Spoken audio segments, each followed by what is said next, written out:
It is 7:52 and October is Menopause Awareness Month. And while millions of women go through perimenopause and menopause each year, many still feel confused, overlooked, or unsupported in the healthcare system. Nearly 3.3 million women in the U.S. experience major hormonal changes annually and then don't seek or get the care that they need. Well, someone who can help is Dr. Erin Duralde, who's the medical director of women's health at One Medical. Good morning to you, doctor. It's good to have you on today. Good morning, Ken. Well, I still, every time we have this topic, I do not understand why this is the case when women are the majority of the citizens of this country. And every single woman, if she lives to get to middle age, will go through menopause. Why is there still an issue about this society not caring enough for women and teaching about menopause? That's a great question. And I think we're stuck in many myths that are still held. And so, even though, like you said, 50% of the population goes through this life experience, there's so little information available to help women. We want to change that. One of the biggest myths is that hot flashes are one of the only symptoms you can experience. They're classic, they're common, but there's so much else women can experience. And the other big myth that I think really gets in the way is that the idea that you just have to live through this, that there's nothing we can do. We have a lot of different treatment approaches with hormones and non hormonal medications, lifestyle modifications. There's so much that we can do. So let's talk now about perimenopause. This is a term that I'm 58, when I was growing up, we never heard of the term perimenopause. I know it existed, but we didn't talk about it. So what is the difference between perimenopause and menopause? It's a great question. So menopause is happens on average at the age of 51 in the US. It's when a person has had no menstrual period for 12 months. Perimenopause is the entire transitional period leading up to that. And we think it lasts 4 to 10 years. So it can be a pretty long transition for some people. Wow, that is incredible. By the way, a little aside, I always say that if women were more dominant 150 years ago in society, it would have been called womenopause, not menopause. That's just a dumb guy thing on my part. I just wanted to point that out. I know I had to do that's my dad joke for the day. No, but it is a serious thing. And look, my friend Tamsin Fadal is very big. We used to work together in television. She's an awesome woman, and she was shocked some years ago about how little data is out there for women. And she literally left television to go out and be an evangelist about menopause for women. So when should women start thinking about perimenopause? Should this be something that mothers and daughters talk about from when the daughters are very young?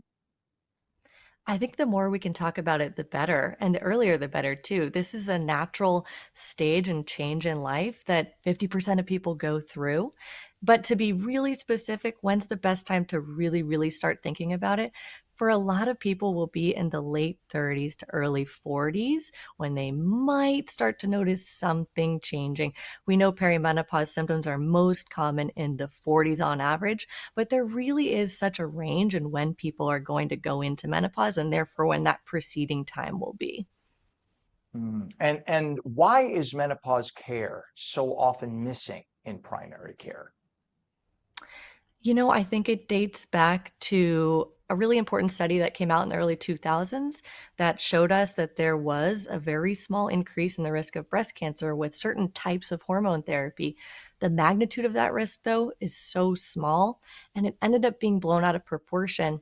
And meanwhile, all the benefits of hormonal treatments and other non hormonal treatments were kind of lost. So we had almost 20 years of dark ages where we didn't think there was anything we could do. Meanwhile, newer research has taught us, wow, some of these risks are a lot lower, but it really all comes down to a personalized assessment where a provider can walk through the options with the patient they're working with.